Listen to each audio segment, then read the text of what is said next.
Hello, good morning दोस्तों। जय हिंद, नमस्कार। आप लोगों का हार्दिक स्वागत एवं अभिनंदन बंदन है आपके अपने YouTube channel double A academy में। तो चलिए मेरे दोस्त, हम लोग संविधान या भारतीय राज्य व्यवस्था की कक्षा में कहाँ तक पहुँच चुके थे। तो हमने आप लोगों को बताया था कि क्या हम लोग देखेंगे, तो हम लोग देख रहे थे केंद्र राज्य संबंध। केंद्र राज्य संबंध, इसका हमने आप लोगों को पार्ट नंबर 1 या कह सकते हैं कि परिचय बता दिया था। ठीक है, केंद्र राज्य संबंध का हमने परिचय क्या कर दिया था, बता दिया था। तो हम अब लोग क्या करते हैं, हम लोग कि अब आगे चलते हैं। केंद्र राज्य संबंध में हमने आप लोगों को परिचय पूरा बता दिया था, जाकर देख लीजिएगा पहली कक्षा केंद्र राज्य संबंध की। अब हम लोग देखते हैं, और हमने पिछली कक्षा में ये बताया था, देख लेते हैं कि 1 2 3 ये जो आपका केंद्र राज्य संबंध होता है कितने भागों में बटा होता है, 3 भागों में बटा होता है। पहला वाला क्या बनता है, विधायी संबंध बनता है। पहला वाला क्या बनता है दोस्त, विधायी संबंध। पहला वाला क्या होता है, विधायी संबंध। दूसरा वाला क्या होता है, प्रशासनिक संबंध। दूसरा वाला क्या होता है दोस्त, प्रशासनिक संबंध। दूसरा वाला क्या मिलता है, प्रशासनिक संबंध। इसी तरह से ठीक जो आपका तीसरा वाला होता है वह होता है वित्तीय संबंध। क्या हो जाता है भैया, वित्तीय संबंध। ठीक है, चलिए अब इसमें हमने क्या बताया था कि ये जो आपका विधायी संबंध और प्रशासनिक संबंध है, दोनों का वर्णन मिलेगा भारतीय संविधान के भाग नंबर 11 में। लेकिन ये जो आपका वित्तीय संबंध है इसका वर्णन मिलेगा भारतीय संविधान के भाग नंबर 12 में। चलिए यहां तक तो ठीक है। फिर हमने क्या बताया था कि ये जो आपका विधायी संबंध और प्रशासनिक संबंध है, ठीक है, ध्यान से सुनिए। ये जो आपका विधायी संबंध और प्रशासनिक संबंध है, ठीक है, हमने कहा था कि जो विधायी संबंध और प्रशासनिक संबंध है ये केंद्र राज्य संबंध के अंतर्गत आएगा, लेकिन भारतीय संविधान के भाग नंबर 11 में आएगा। तो यह किस अनुच्छेद से किस अनुच्छेद के अंतर्गत आएगा, मतलब अनुच्छेद कहां से कहां तक, और यह किस अनुच्छेद से किस अनुच्छेद के अंतर्गत आएगा, बस। तो ये और ये अलग अलग है। ये भाग नंबर 11 कहां से कहां तक है उस अनुच्छेद में आएगा, और भाग नंबर 12 में जो वित्तीय संबंध है किस अनुच्छेद से किस अनुच्छेद के अंतर्गत रखा जाएगा। चलिए, तो ये जो आपका है अनुच्छेद नंबर भाग नंबर 11 विधायी संबंध और वित्तीय संबंध कहां से कहां तक मिलता है, तो अनुच्छेद नंबर आपको मिलता है 245 से 263 तक। ये मिलता है 245 से 263। ये मिलता है 264, कहीं कहीं पर मिलेगा 263 से 293 तक। अब देखिए, हमने पिछली कक्षा में पूरा ये बता दिया था, इसलिए यहां पर बताया हमने कि चर्चा कर ले। चर्चा हो गया, तो चलिए अब विधायी संबंध पर अपने दिमाग को करते हैं खर्चा। अभी तक चर्चा की है तो जल्दी करिए। अब हम लोग देखने वाले हैं विधायी संबंध, ठीक है। तो अब इसको मिटाते हैं और विधायी संबंध हम लोग क्या करेंगे, देखने का काम करेंगे। विधायी संबंध को अच्छी प्रकार से सॉल्व कर लेते हैं। सॉल्व का करेंगे, इसके बारे में समझने का हम लोग क्या करते हैं, प्रयास करते हैं विधायी संबंध को। चलिए देख लेते हैं कि जो आपका विधायी संबंध है किस प्रकार से आगे बढ़ेगा। चलिए देखते हैं विधायी संबंध, ठीक है, कहां से कहां तक कैसे मिलेगा, इसको देखने का काम करते हैं। टॉपिक बना लीजिए आप लोग भी साथ में, विधायी संबंध। आज का कह सकते हैं जो आपका टॉपिक है यह होगा क्या, विधायी संबंध। चलिए विधायी संबंध पहली बात तो देखेंगे कि यह होता क्या है, विधायी संबंध क्या होता है। तो विधायी शब्द विधि शब्द से बना है। किस शब्द से बना है? विधि शब्द से बना है, जिसका अर्थ कानून होता है। जिसका अर्थ क्या होता है मेरे भैया? कानून। विधायी शब्द विधि शब्द से बना है जिसका अर्थ होता है कानून, और इसी विधि शब्द से बन गया विधायी तो कानून शब्द से बन जाता है कानूनी। कानून शब्द से क्या बन जाएगा? कानूनी। तो इस टॉपिक में हम लोग विधायी या कानूनी संबंध के बारे में अध्ययन करेंगे। ध्यान से सुनिए, इस क्लास में या इस कक्षा में हम लोग विधायी या कानूनी संबंध देखने का प्रयास करेंगे। पहला बात, विधायी संबंध क्या होता है?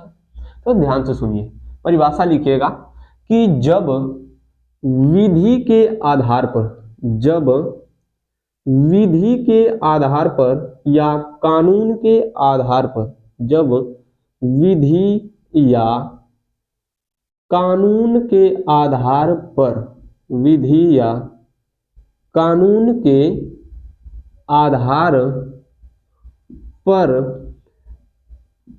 केंद्र और राज्य, केंद्र और राज्य जब कानून के आधार पर या विधि के आधार पर केंद्र और राज्य के बीच संबंध बताया जाता है या संबंध स्थापित किया जाता है। ध्यान से लिखिए, संबंध बताया जाता है या संबंध स्थापित किया जाता है, स्थापित किया जाता है, तो उसे ही केंद्रीय संबंध में विधायी संबंध कहते हैं, या संघ राज्य संबंध में विधायी संबंध किसे कहते हैं? तो जब कभी भी कानूनी आधार पर या विधि के आधार पर, जब कभी भी जब विधि या कानूनी या कानून के आधार पर केंद्र और राज्य के बीच में संबंध स्थापित किया जाता है, जब केंद्र और राज्य के बीच में संबंध स्थापित किया जाता है, लेकिन किसके आधार पर किया जाता है? कानून के आधार पर या विधि के आधार पर संबंध स्थापित किया जाता है, तो उसे विधायी संबंध कहते हैं। यहां तक तो ठीक है। ये जो विधायी संबंध है किस अनुच्छेद से किस अनुच्छेद के बीच आता है? तो अनुच्छेद नंबर 245 से 255 के बीच। कहां से कहां तक? अनुच्छेद नंबर 245 से 255 के बीच में, ठीक है। अनुच्छेद नंबर 245 से लेकर 255 के बीच में विधायी संबंध होता है, ठीक है। चलिए देखते हैं विधायी संबंध को कितने भाग में बांटा जाता है। तो विधायी संबंध को ध्यान से सुनिए, मुख्य रूप से 2 भाग में और सामान्य रूप से 4 भाग में बांटा जाता है। विधायी संबंध को मुख्यतः कितने भाग में बांटा जाता है? 2 भाग में और मुख्यतः 2 भाग में, सामान्यतः 4 भाग में। पहला वाला क्या बन जाएगा? क्षेत्र के आधार पर विधायी संबंध। पहला वाला क्या बन जाता है मेरे भैया? क्षेत्र के आधार पर विधायी संबंध, क्षेत्र के आधार पर विधायी संबंध। पहला वाला क्या मिलता है दोस्त? क्षेत्र के आधार पर विधायी संबंध। दूसरा वाला क्या मिल जाता है? तो दूसरा वाला मिल जाएगा विषय के आधार पर विधायी संबंध। विषय के आधार पर, विषय के आधार पर विधायी संबंध। दूसरा वाला मिलता है विषय के आधार पर विधायी संबंध। तीसरा वाला क्या मिल जाता है? तीसरका वाला मिल जाता है कि आपको तीसरका मिल जाएगा संसद का, लिखिए संसद का राज्य के विषयों पर, संसद का राज्य के विषयों पर कानून बनाने का अधिकार, राज्य के विषयों पर कानून बनाने का अधिकार, ये आपको क्या मिल जाएगा? 3 मिलेगा। अगला वाला क्या मिल जाएगा? संघ का राज्यों की विधि बनाने की शक्ति पर नियंत्रण। अगला वाला संघ का राज्यों की विधि बनाने की शक्ति, राज्यों की विधि बनाने की शक्ति पर नियंत्रण। पहले का बात है, ध्यान से सुनिए कि इसमें क्या बताया जाएगा कि क्षेत्र के आधार पर, किसके आधार पर? क्षेत्र के आधार पर। कैसा संबंध है? विधायी संबंध। इसमें बताया जाएगा कि विषय के आधार पर विधायी संबंध।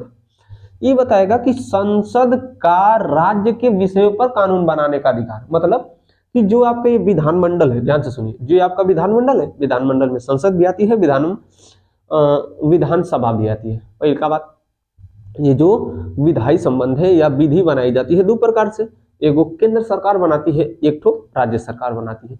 तो राज्य सरकार जो बनाती है वो विधानसभा होता है, पहला बात, ठीक है। लेकिन जो आपका केंद्र सरकार बनाती है, जो केंद्र सरकार बनाती है वह आपकी संसद अगर राज्य बनाएगी तो विधान मंडल में बनाएगी। तो विधान मंडल जो आपका होता है, ये विधान मंडल कहां तक कानून बनाएगा उसी की शक्ति पर, या विधान मंडल में भी, ध्यान से सुनिए, विधान मंडल में भी यदि कानून बनाएगा कौन? राज्य, तो उस राज्य के कानून बनाने पर भी किसका अधिकार होगा? संसद का अधिकार होगा। इस पर ही बताया जाएगा। लेकिन इस पर बताया जाएगा कि संघ का राज्य की विधि बनाने की शक्ति पर नियंत्रण, मतलब कि राज्य यानी विधान मंडल की बात कर रहा है, विधान मंडल कहां तक कानून बना सकती है, इसमें ही है। इसमें कहा गया कि हम भी तुम्हारे पर कानून बनाने का अधिकार रखते हैं। इसमें कहा गया कि तुम कहां तक बना सकते हो। और ये तो समझ गए कि क्षेत्र के आधार पर विधायी संबंध और विषय के आधार पर विधायी संबंध, ठीक है। तो जल्दी से स्क्रीनशॉट बनाइए। विधायी संबंध में हम लोग पहला वाला देखेंगे, क्षेत्र के आधार पर विधायी संबंध, ठीक है। आपका टॉपिक शुरू होगा यहाँ से अनुच्छेद नंबर 245 से, विधायी संबंध का ही, लेकिन क्षेत्र के आधार पर विधायी संबंध शुरू होगा, ठीक है। चलिए जल्दी से मिटाइए। अब हम लोग क्या करते हैं, आगे देखने का प्रयास करते हैं कि क्षेत्र के आधार पर विधायी संबंध हम लोग देखने का प्रयास करेंगे। स्क्रीनशॉट बनाइए, जल्दी से मिटाते हैं। विधायी संबंध ही है। विधायी संबंध में अब पहला वाला देखेंगे, क्षेत्र के आधार पर विधायी संबंध। स्क्रीनशॉट बना लीजिए आप लोग, या तो लिख रहे हैं तो और अच्छी बात है, कोई दिक्कत नहीं है। देख लेते हैं हम लोग क्षेत्र के आधार पर विधायी संबंध, ठीक है। टॉपिक नंबर फर्स्ट, क्षेत्र के आधार पर विधायी संबंध, क्षेत्र के आधार पर विधायी संबंध। टॉपिक यहां से शुरू हम लोग करेंगे।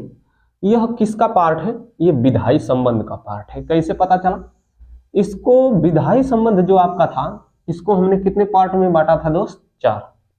जो 4 भाग में हमने देखा, जो ये अब पहला वाला पार्ट है कि क्षेत्र के आधार पर विधायी संबंध। क्षेत्र के आधार पर जो विधायी संबंध है, पहला बात ध्यान से सुनिए, क्षेत्र के आधार पर जो विधायी संबंध है, इसका वर्णन कहां पर मिलता है? संविधान में मिलता है। संविधान के किस भाग में मिलता है? भाग नंबर 11 में मिलता है। भाग नंबर 11 में जो आपका इसका वर्णन है, इसका जो वर्णन भाग नंबर 11 में है, तो अब इसका वर्णन किस अनुच्छेद में मिलता है? तो इसका वर्णन जो आपका मिलता है, पूरा लिख लीजिए कि इसका वर्णन किस में मिलता है? इसका वर्णन भारतीय संविधान के भाग 11, भारतीय संविधान के भाग 11 तथा भारतीय संविधान के भाग 11 तथा और कहां पर मिलता है? तो अनुच्छेद नंबर 245 में मिलता है। कहां पर मिलता है? अनुच्छेद नंबर 245 में। ठीक है, ये 4 है, बीच वाला 4 है, अनुच्छेद नंबर 245 में मिलता है। चलिए, क्षेत्र के आधार पर जो विधायी संबंध है, इसका मतलब क्या है कि क्षेत्र के आधार पर जो विधायी संबंध है, इसका मतलब है कि किस क्षेत्र पर कौन कानून बनाएगा। इसका मतलब होता है कि किस क्षेत्र पर कौन कानून बनाएगा, किस क्षेत्र पर कौन कानून बनाएगा, कौन कानून बनाएगा, किस क्षेत्र पर कौन कानून बनाएगा। अब कहेंगे कि इसका मतलब क्या होता है? इसका मतलब होता ये है कि हम आपको बताए हैं कि जो हमारे यहाँ कानून बनता है, यह 2 प्रकार से बनता है। कितने प्रकार से बनता है? 2। कानून बनता तो है, लेकिन कितने प्रकार से बनता है? 2 प्रकार से बनता है। पहिलका वाला देखिए, जो क्षेत्र के आधार पर कानून बनता है, पहिलका वाला बनता है संसद का कानून। पहिलका वाला किसका कानून बनता है? संसद का कानून। पहिलका वाला बन जाता है संसद का कानून। ठीक है, इसी को कह सकते हैं संघ की विधि। इसी को क्या कह सकते हैं? संघ की विधि। ये वाला बन जाता है राज्य का कानून। किसका कानून बन जाता है? राज्य का कानून। इसी को कह सकते हैं कि राज्य की विधि। ये राज्य का कानून और ये संसद का कानून। अब हमको कहने का मतलब ये है कि किस क्षेत्र पर कौन कानून बनाएगा। अब समझ में आया? 2 व्यक्ति हैं, एक तो है आपका संघ, एक आपका क्या है? संघ है। एक आपके पास शक्तिशाली संघ है। तो मतलब किस क्षेत्र पर संघ कानून बनाएगा और किस क्षेत्र पर राज्य कानून बनाएगा। कौन कानून बनाएगा? राज्य। किस क्षेत्र पर राज्य कानून बनाएगा? ये जो राज्य है, इसके यहाँ जैसे यहाँ पर संघ में संसद है, तो यहाँ पर आपकी होती क्या है? विधान मंडल। यहाँ पर क्या होता है? विधान मंडल। आई जो विधान मंडल होती है, विधान मंडल में 3 लोग होते हैं। कितने लोग होते हैं? 3। पहिलका वाली होती है विधान सभा। पहिलका वाली क्या होती है? विधान सभा होती है। चलिए, विधान सभा होती है। फिर इसके बाद क्या होती है? और विधान परिषद होती है। दूसरा वाला क्या होता है? विधान परिषद होता है। आज जिस तरह से संसद में 3 व्यक्ति होते हैं, उसी तरह से इसमें है। तो अब ध्यान से सुनिए, तीसरा वाला इसमें क्या होता है? राज्यपाल होता है। इसकी कक्षा हमने पीछे छोड़ दी है, जाकर देख लीजिएगा। अब यहाँ पर क्या होता है कि ध्यान से सुनिए, जो ये संसद है, संसद में भी कितने लोग बैठे हैं? 3 लोग बैठे हैं। कितने लोग हैं? 3 लोग। पहिलका वाला देखिए, तो पहिलका वाली बनती है आपकी लोकसभा। पहिलका वाला क्या हो जाता है? लोकसभा। दूसरका वाला क्या हो जाता है? राज्यसभा। दूसरका वाला राज्यसभा। तीसरका वाला यहाँ पर बैठा होता है राष्ट्रपति। ई तीनों से मिलकर हम लोग बनाते क्या हैं? कानून बनाते हैं। या तो विधि बनाते हैं, कानून बनाते हैं, या विधि बनाते हैं। तो जो कानून बनेगा, ध्यान से सुनिए, हाई जो विधानमंडल है या राज्य का कानून है, इहो तीनों लोग मिलकर, हाई तीनों लोग मिलके क्या बनाते हैं? कानून बनाते हैं। कोई कहेगा क्या बनाते हैं? कानून बनाते हैं या तो विधि बनाते हैं। ये जो कानून या विधि होता है, ध्यान से सुनिए, ये जो कानून या विधि होता है, इसमें यह बतिया कहा गया कि कौने क्षेत्र पर या किस क्षेत्र पर कानून बनाया जाएगा। ठीक है, किस क्षेत्र पर कानून बनाया जाएगा। यो यह कहेगा कि हमारा कानून यदि बन जाएगा तो किस क्षेत्र पर लागू होगा, वो कहेगा कि किस क्षेत्र पर लागू होगा, किस क्षेत्र पर। चलिए इसका मतलब यही है, हमने क्या बताया, क्षेत्र के आधार पर विधायी संबंध, यह पढ़ा रहे हैं अनुच्छेद नंबर 245। क्षेत्र के आधार पर विधायी संबंध अनुच्छेद नंबर 245, भाग नंबर 11 अनुच्छेद नंबर 245। ये दोनों बतिया पर कानून बनाएगा, एगो बनाएगा संघ का कानून, एगो हो जाएगा राज्य का कानून, यानी एक हो जाएगा विधानमंडल का कानून, एक हो जाएगा संसद का कानून। यदि संसद कानून बनाएगी तो कहां बनाएगी, कहां, किस क्षेत्र के लिए बनाएगी। अगर विधानमंडल कानून बनाएगी तो किस क्षेत्र के लिए बनाएगी या किस क्षेत्र पर लागू होगा, यह बात आपको क्या करना है, देखना है। तो अब हम लोग क्या करेंगे, आप इसका स्क्रीनशॉट बना लीजिए। हम लोग देखते हैं संसद का कानून, पहला वाला हम लोग शुरू करते हैं संसद का कानून। अगर संसद कानून बनाती है तो क्या इसके पास कुछ अतिरिक्त विधान प्राप्त है। अतिरिक्त विधान का मतलब कि भारत से बाहर, ठीक है, कानून बना सकती है कि नहीं बना सकती है, बना सकती है। तो कैसे बना सकती है, क्यों बना सकती है, इसको देखेंगे। अच्छा ठीक है, संसद बहुत कानून बनाती है ना, क्या इसके कानून पर या इसके कानून बनाने की क्रिया पर हम लोग नियंत्रण रख सकते हैं। अगर हम नहीं रख सकते तो कौन रख सकता है, अगर रख सकता है तो कैसे रख सकता है, इसको भी क्या करेंगे, देखेंगे। तो क्षेत्र के आधार पर विधायी संबंध में संसद के कानून के बारे में हम लोग क्या करेंगे, अध्ययन करेंगे। तो आप लोग ऐसा करिए, इसको आप लोग स्क्रीनशॉट बनाइए। हम लोग देखते हैं संसद का कानून। अगर संसद का कानून बनता है तो इसमें कितने पार्ट हो जाएंगे, अगर पार्ट नहीं होंगे तो कितने प्रकार की बातें छिपी हुई हैं, इसको देखते हैं। जल्दी करिए, स्क्रीनशॉट बना लीजिए, आगे हम लोग देखने का काम करते हैं। चलिए स्क्रीनशॉट बना लिए हैं तो इसको मिटाते हैं। अब हम लोग आगे बढ़ने का काम करते हैं, पूरा मिटाएंगे। अब हम लोग देखेंगे संसद का कानून, क्षेत्र के आधार पर संसद का कानून देखेंगे, फिर इसके बाद राज्य का कानून, ठीक है। चलिए इसको मिटा देते हैं पूरा। अब देखेंगे कि संसद का कानून जो है यह किस प्रकार से लागू होता है, ठीक है। आइए, संसद का कानून ध्यान से बना लीजिए आप लोग। अब देखते हैं संसद का कानून। चलिए देखेंगे क्या हम लोग, पार्ट नंबर इसी में देख लेते हैं। पार्ट पहला है ना उसका, संसद का कानून, लिख लीजिए संसद का कानून।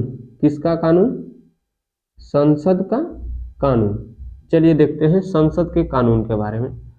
किसके बारे में, संसद के कानून के बारे में अच्छी प्रकार से देख लेते हैं। संसद का कानून क्या होगा कि जो संसद कानून बनाएगी, पहला वाला बात सुनिए, पहला वाला क्या होता है कि जो संसद कानून बनाएगी यह पूरे राज्य क्षेत्र में लागू होगा। पहला बात, यह पूरे राज्य क्षेत्र में लागू होगा, पूरे राज्य क्षेत्र में लागू होगा। पहला बात, पूरे राज्य क्षेत्र में लागू होगा। अब सुनिए, अगर पूरे राज्य क्षेत्र में लागू नहीं हुआ तो जिस क्षेत्र के लिए बनाई रहेगी संसद अपने कानून को, जिस क्षेत्र के लिए बनाई रहेगी उसी क्षेत्र में या किसी एक क्षेत्र पर लागू होगा, या किसी एक क्षेत्र पर लागू होगा। पहली का बात, संसद जो बनाएगी कानून वह पूरे राज्य क्षेत्र में, यानी भारत के किसी भी राज्य में, हर एक राज्य में लागू होगा। अगर नहीं लागू होगा तो जिस क्षेत्र के लिए वो बनाया रहेगा कानून, किसी एक निश्चित क्षेत्र के लिए बनाया है उसके लिए हो।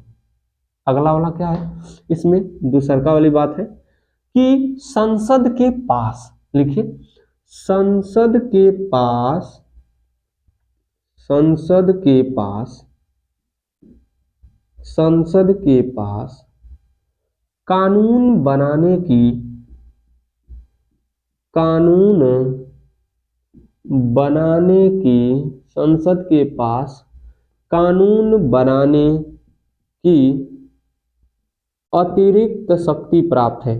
कानून बनाने की अतिरिक्त शक्ति प्राप्त है, अतिरिक्त शक्ति प्राप्त है, कानून बनाने की अतिरिक्त शक्ति प्राप्त है। इसी को और किस नाम से जाना जाता है? तो इसी को कहते हैं संसद का, इसी को कहते हैं संसद का अतिरिक्त विधायन। संसद के पास कैसी शक्ति है? अतिरिक्त विधायन की शक्ति है। कैसी शक्ति है मेरे भैया? अतिरिक्त विधायन की शक्ति है। संसद का अतिरिक्त विधायन की शक्ति। अभी इसका मतलब समझा रहे हैं, इसका अर्थ क्या हो जाएगा, पहले इसको लिख लीजिए। संसद के अतिरिक्त विधायन की शक्ति। अतिरिक्त विधायन का मतलब कि अब मान लीजिए मैं पढ़ा रहा हूं, भारत में हूं, लेकिन पढ़ाते पढ़ाते मैं इतना बड़ा बन जाऊं कि मेरे पास कई अरब की संपत्ति हो जाए और मैं अपनी संपत्ति को भारत से बाहर ले जाकर अमेरिका में रख दूं, ठीक है, भारत से बाहर ले जाकर अफ्रीका में रख दूं। तो जो संसद है, यह संसद एक ऐसा कानून बना सकती है कि जो भारत का नागरिक है, ठीक है, अगर वह अपनी संपत्ति को किसी अन्य देश में रखा है तो उस संपत्ति पर और उस नागरिक पर भी इस भारत के बनाए हुए कानून का क्या होगा? अधिकार होगा।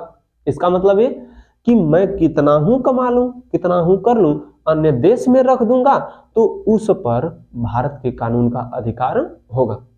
दूसरा क्या बात है कि आपके मन में विचार आएगा कि क्या यदि मैं भारत की नागरिकता का त्याग कर दूं और जब वह उस देश का नागरिक बन जाएगा तब भी भारत के संसद की शक्ति और संसद का कानून क्या उस देश के नागरिक पर लागू होगा? नहीं होगा। क्यों नहीं होगा?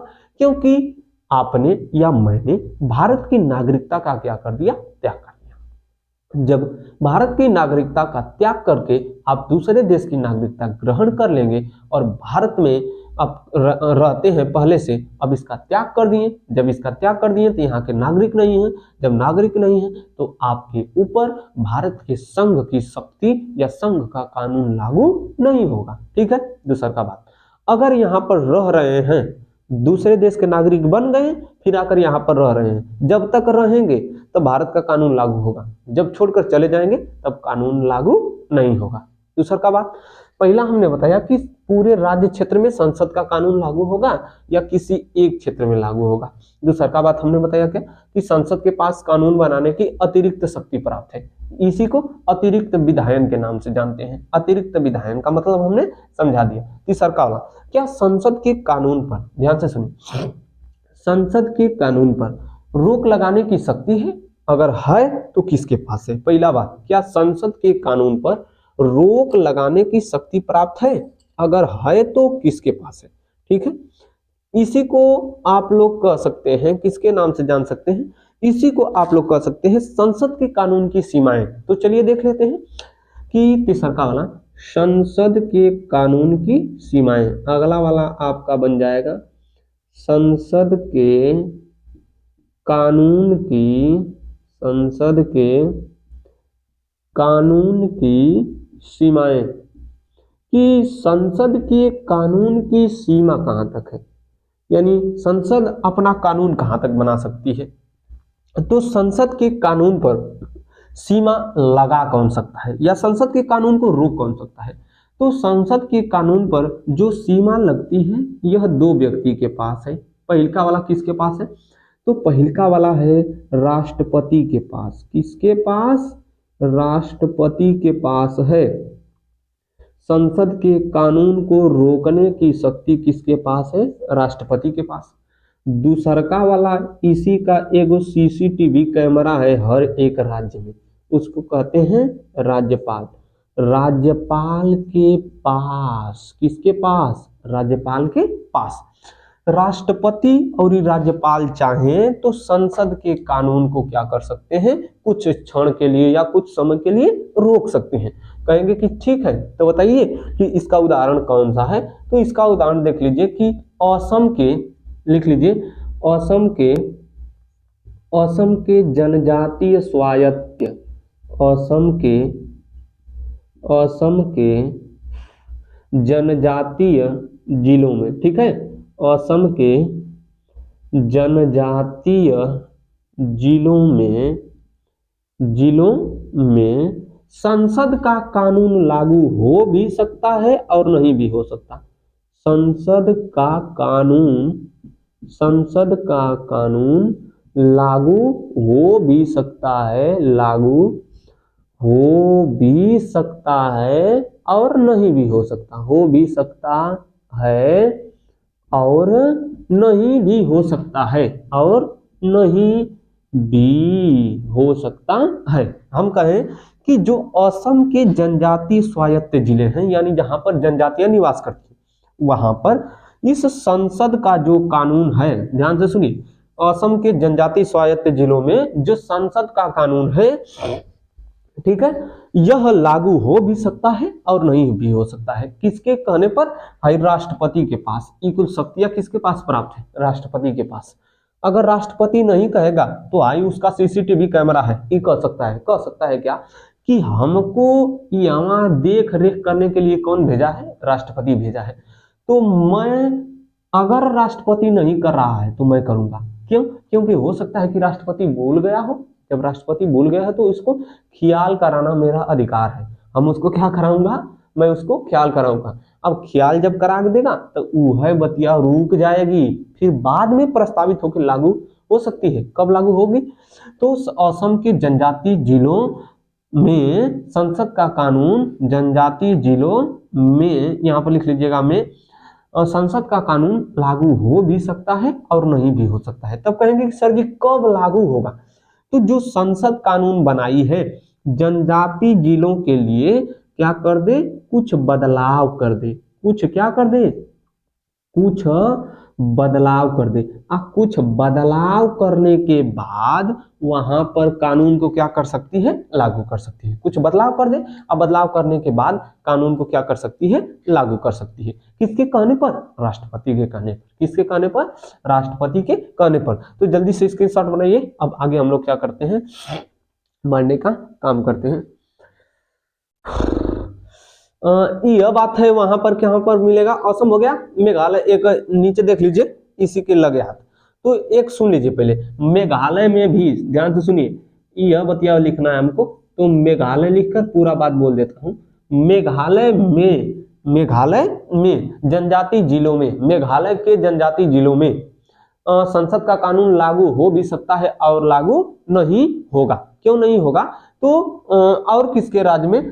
तो मेघालय होगा, त्रिपुरा होगा और मिजोरम।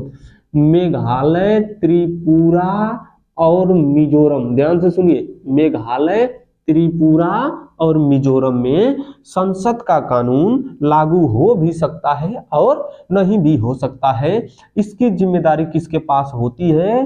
राष्ट्रपति के पास होती है। किसके पास होती है? राष्ट्रपति के पास। राष्ट्रपति अगर चाहेगा तो इसको संशोधन कर देगा, कानून को और संशोधित करवा के असम, मेघालय, त्रिपुरा और मिजोरम में लागू कर सकता है। असम के पूरे क्षेत्र में नहीं होता है, जहां पर केवल जनजाति निवास करती है वहां पर ऐसा काम होता है, लेकिन मेघालय, त्रिपुरा, मिजोरम में अगर संसद का कानून लागू होगा तो राष्ट्रपति की अनुमति के द्वारा ही लागू होगा, बिना राष्ट्रपति के नहीं होगा। क्योंकि वहां पर क्या करना रहता है? वहां पर कुछ बदलाव करना रहता है। बदलाव करेंगे तब आप लोग क्या कर सकते हैं? मेघालय, त्रिपुरा और मिजोरम में क्या कर सकते हैं? लागू करेंगे, और वह भी क्रिया किस क्षेत्र में हो जाएगी? जनजातीय क्षेत्र में हो जाएगी। तो ये रहा आपका संसद का कानून। अब हम लोग क्या देखेंगे? विधान मंडल का कानून। जल्दी स्क्रीनशॉट बनाइए, आगे हम लोग देखते हैं, मिटाते हैं इसको। अब देखेंगे विधान मंडल का कानून। मिटा दे, चलिए आगे देखिए। विधान मंडल का कानून देखेंगे अब।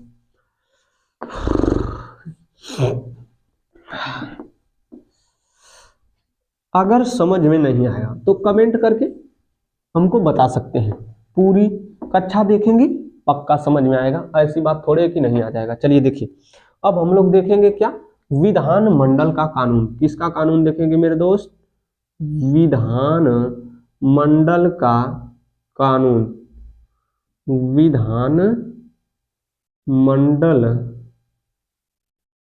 का कानून, किसका कानून दोस्त?